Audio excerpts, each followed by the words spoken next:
guys, I've just made this awesome bag.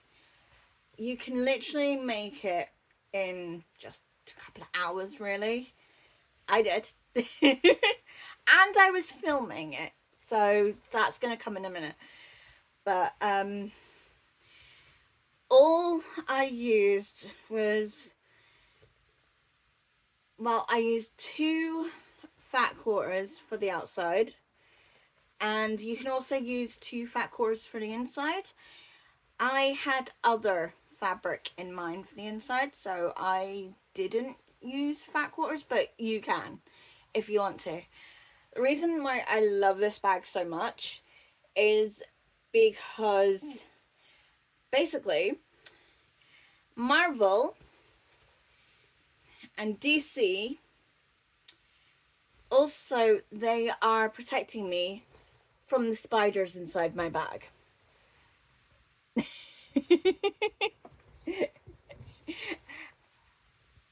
um I literally just used the biggest zip I had in my collection that was the correct color, as well as some 4 strips of fabric that they can be cut from the fat quarters if you want to.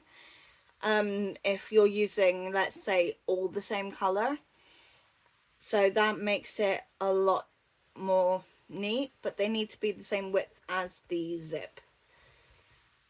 But and also some, you can use fabric that matches, or I had some, pardon me, I had some of this strapping. It's literally all the red strapping I had left, but I love how it looks, and it's gonna go great on my wheelchair, and I'm just really happy about it. So I'm gonna stop gushing and I'm gonna show you how I made it. So we're starting off with our main materials, which is, we have pins. I use the thimble when I'm hand sewing. We have threads. We have our zip, scissors, and obviously the fabrics. These are the ones I'm using. These for the lining, and the 2 fat quarters that I squared up and made sure they were the same measurement. All of these fabrics are the same measurement all the way around. They're exactly the same. You can do this obviously with the machine or by hand. Obviously by hand takes a little bit longer, but you don't have to use fabric as large as mine. Mine was 2 fat quarters that I just don't have the heart to cut down, which is why my bag is so large. But you can make it to any size you desire. Try and make sure that your zip is roughly the correct size.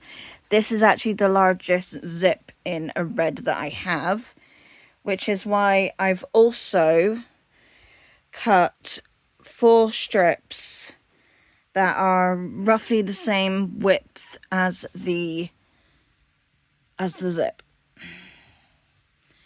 and I've cut 4 of those. Alright, the first thing we are going to do is to attach these to the zip to fill in the sides. I'll show you that in a minute.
So I've used an inch seam allowance for this,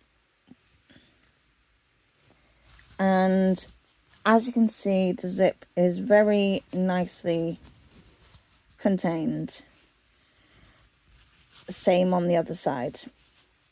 Next thing is to flip them so they're this way, and to attach it to your fabric. Now you want to make sure that your fabric is we're just going to do one layer at a time, because otherwise it gets complicated. So you want your main fabric to be the correct way up, and you want to place your, get rid of that. You want to place your zip so that it is roughly in the middle, or exactly in the middle. And so the edge lines up. And then pin it down and sew as close to the zip without sewing through it. You can again do this by hand or on the machine. I'm going to do it on the machine.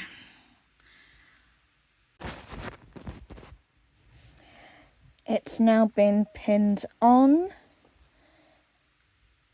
The edge of the zip is in line with the edge of the fabric, as you can see.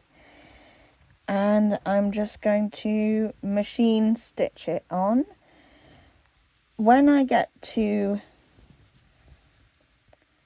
where the zip is, I'm going to leave the needle down, put my presser foot up, and then move the zip so that it is no longer in the way, and then continue sewing. And I will show you how it looks once I've done it. Right, I'm going to show you what I mean. As you can see, my needle is down and I've lifted my presser foot up.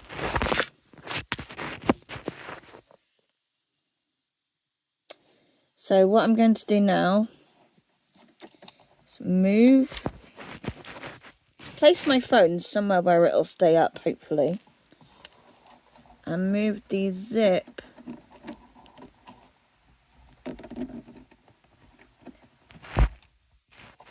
It's a little bit fiddly. There we go. Now it's out of the way.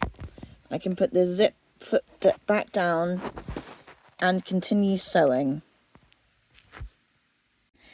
This is how it should look afterwards. You can choose to top stitch along this line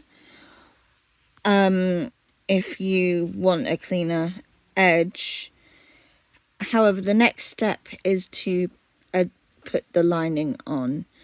Now what we're going to do is, I'm using this spider fabric. There is a story behind it. My friend Sarah gave me this fabric. Now, I'm actually scared of spiders. But I fell in love with this fabric and she wasn't going to use it, so she kindly gifted it to me. Now, the reason why I am using it on this bag is because, well, it's a superhero bag. And as far as I'm concerned, the superheroes are protecting me from the spiders. I know, I'm very silly. Now, how we're going to attach the lining to the bag is, we have, again, the lining face up. And, sorry, the main fabric of the bag up. And place the lining on the other side of our zip. Now what we're going to do is pin it on exactly where we did with the main fabric, and we're going to sew on this line or as close to it, as we are able to get. And that will hold both sides of it on.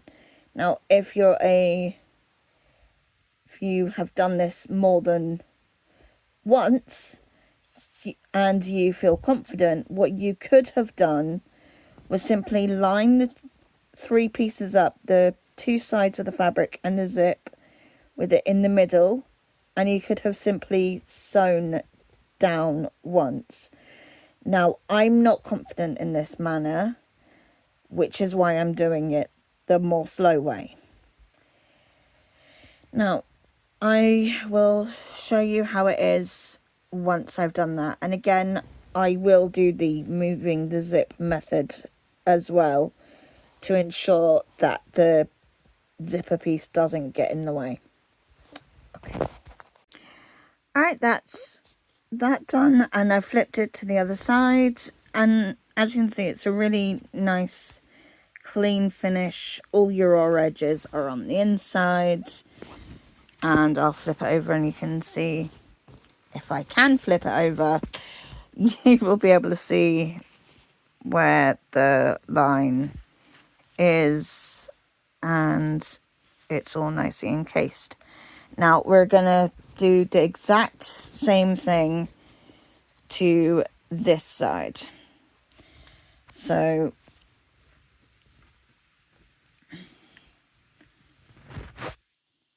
I'm going to, this time I have the Avengers. And this particular piece is why I am making it into a bag, because it is too awesome to cut, and if I cut it, it would not make sense. Therefore, it is being put into a awesome big bag. So we want to make sure that it will be the correct way round on this side. So I'm going to pin that, and then I'll come back to you. Okay, it's all pinned and ready to be sewn. This time I've gone with the do them both at the same time method. I figured I will save myself some thread and we'll see how it goes. Alright, I'm going to do that and I will see you in a minute. And there we have it, it's all sewn on. I have taken the liberty of cutting the edge of the little tabs off because they weren't needed anymore. If you want to make this all in one colour, you can absolutely make these tabs the same colour as what you're using, or in a contrast if you want to. Next thing I'm going to do is to attach some ties on. Sorry, I mean handles. So what I'm going to do is I've taken a length of red that I already had, and I've basically just cut it in half. This was literally all the red I had. And I'm going to I've folded over the ends by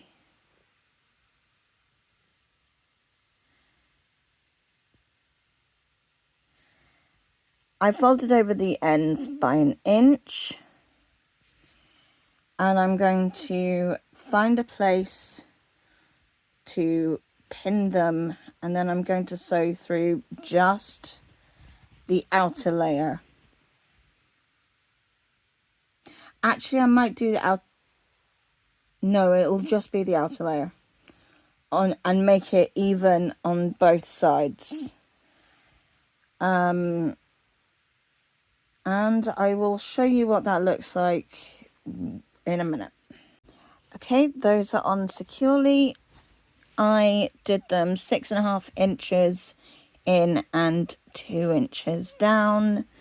I folded the ends over by 1 inch, so that's roughly 1 inch square.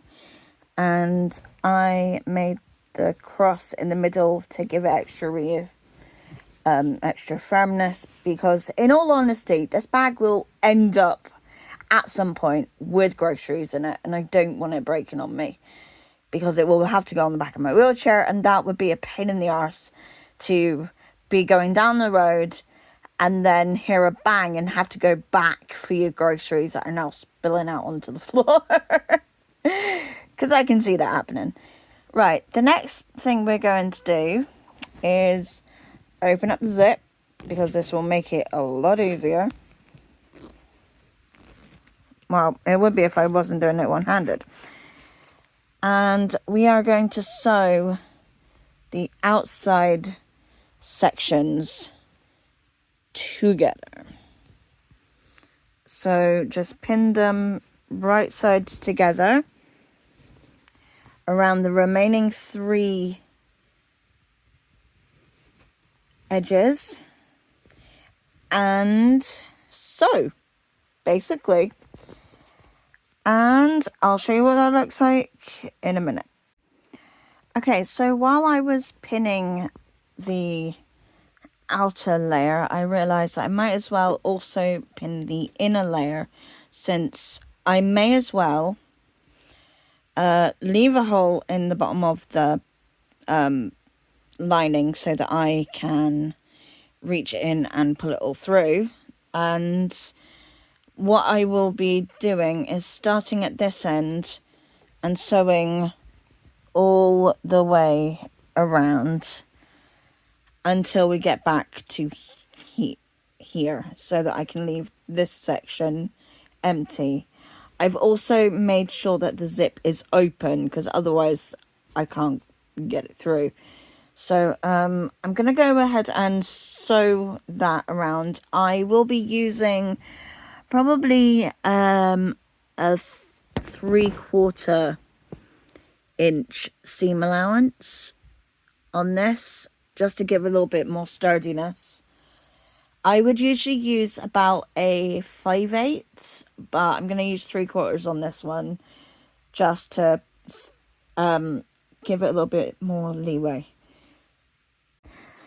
Okay, I've sewn around all of it. I've left a space for my hand to fit through to pull it through. And the next thing we're going to do is clip all 4 of these corners. Just snip the corners off. Okay, I have clipped all of my corners, and I've turned the bag right way out. The only remaining part is to close up this little bit of a gap. If you've hand stitched it, then just use a slip stitch. But if you're machining, then just top stitch this section closed. There we go. Now all that's needed is to place the lining inside the actual bag.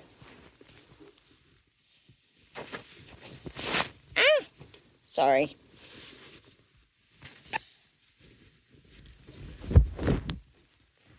There we go. And I can now zip it up and hide away from the spiders. And there we have it.